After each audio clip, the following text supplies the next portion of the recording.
बंगाल के कोयला घोटाले और हवाला ट्रांजैक्शन केस के सिलसिले में ईडी ने दिल्ली, पश्चिम बंगाल में एक साथ 10 जगहों पर छापेमारी की। ईडी ने प्रतीक जैन के घर पर भी छापा मारा। प्रतीक जैन आईपैक के को-फाउंडर हैं। वो टीएमसी का आईटी सेल का काम भी देखते हैं और इसके बाद ममता बनर्जी ने अमित शाह पर हमला बोलना शुरू कर दिया। ममता बनर्जी कह रही है कि बीजेपी ने चुनावी रणनीति से जुड़े उनकी पार्टी के डॉक्यूमेंट्स और डेटा ईडी के जरिए चुराने की कोशिश की है।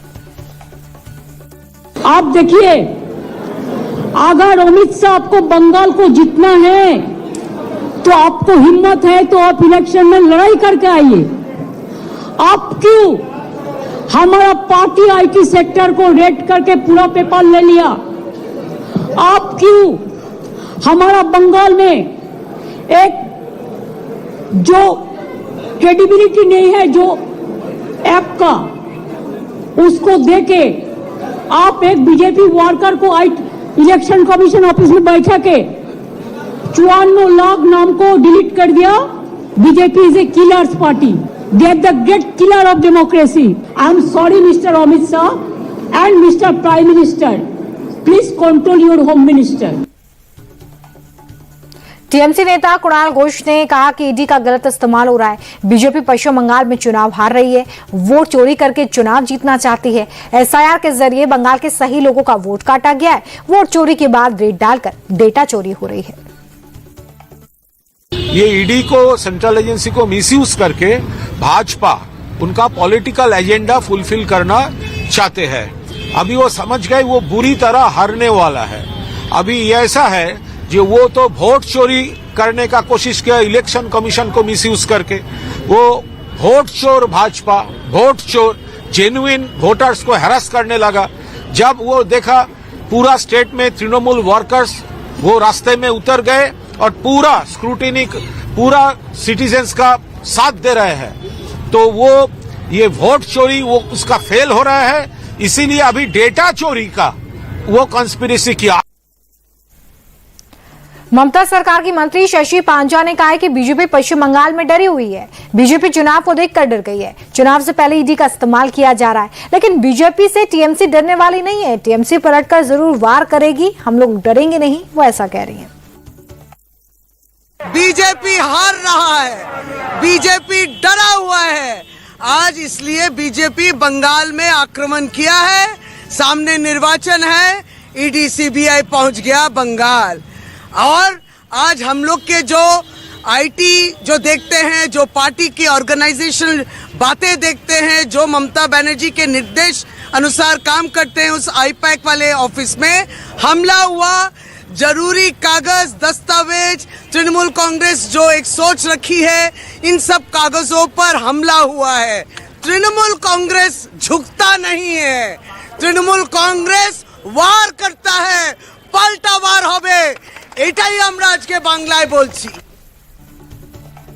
दूसरी तरफ पलटवार किया है बीजेपी नेता अग्निमित्रा पॉल ने। वो कह रही हैं कि ईडी ने कोयला घोटाले में रेड की थी। इस मामले में ममता सरकार का कोई मतलब ही नहीं है। ईडी पुराने केस में छापेमारी कर रही है और ममता बनर्जी ईडी के काम में दखल दे रही हैं। इस मामले में ममता बनर्जी पर भी केस होना चाहिए।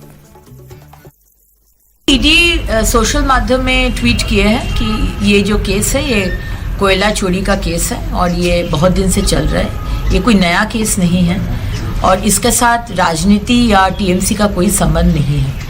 और मुख्यमंत्री ममता बनर्जी जो बात बोल रही है कि उनका पार्टी ऑफिस में ईडी आए हैं, ये सरासर झूठ है। लेकिन ये ताज्जुब होने का कोई बात नहीं है, क्योंकि ममता बनर्जी एक पैथोलॉजिकल लायर है। सुबह से शाम तक वो झूठ बात बोलती है। आज 6 जगह में बंगाल में हो रहे और 4 जगह दिल्ली में हो रहे। पुराना केस है, आपके ऊपर तो केस होना चाहिए, आपको तो अरेस्ट करना चाहिए ममता बनर्जी।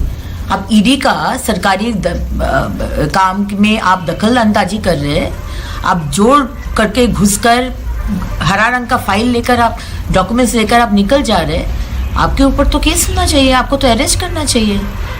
लेकिन हम लोग ताज्जुब नहीं होते, क्योंकि हर टाइम आप जो दुर्नीतिग्रस्त लोग हैं, जो करप्ट लोग हैं या करप्ट संगठन है, उसके पास आप उसका समर्थन में आप खड़े होते हैं। टीएमसी के आरोपों का जवाब बीजेपी के पूर्व सांसद अर्जुन सिंह ने दिया है। वो कह रहे हैं कि ईडी के काम में दखल डालकर ममता बनर्जी ने केंद्र को चुनौती देने का काम किया है। मुख्यमंत्री ने संवैधानिक परंपराओं को तोड़ने का काम किया। ममता बनर्जी ने ईडी पर रेड करके ईडी ने जो फाइल लिया था, जब्त किया था, उसको अपने कस्टडी में ले लिया। यानी कि ममता बनर्जी संविधान को नहीं मानती है। पश्चिम बंगाल जो है वो भारतवर्ष के बाहर चला गया। आज उन्होंने साबित कर दिया है कि भारत का कानून पश्चिम बंगाल में लागू नहीं होता है। अब गवर्नमेंट ऑफ इंडिया इसके बारे में तुरंत विचार करे और ममता बनर्जी को तुरंत गिरफ्तार करे, यहाँ आर्मी उतारे, यहाँ राष्ट्रपति शासन लागू करे, क्योंकि ममता बनर्जी ने भारत के संविधान को चैलेंज किया है। और ममता बनर्जी को अगर गिरफ्तार नहीं किया गया तो सामने 2026 में चुनाव नहीं होगा।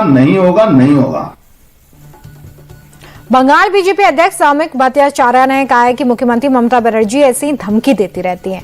ममता बनर्जी की धमकी से कोई फर्क नहीं पड़ता। ममता बनर्जी ईडी रेड के बीच से दस्तावेज और इलेक्ट्रॉनिक एविडेंस उठाकर ले गए। यानी कि ममता बनर्जी घोटालाबाजों को बचा रही हैं। पश्चिम बंगाल के चुनाव में जनता उन्हें सबक सिखाएगी। वो तो बोलते ही रहते हैं। मुख्यमंत्री किस भाषा से प्रधानमंत्री का तरफ आवाज उठाते हैं वो सब जानते हैं, तो इस कोई नया बात उसके लिए नहीं है।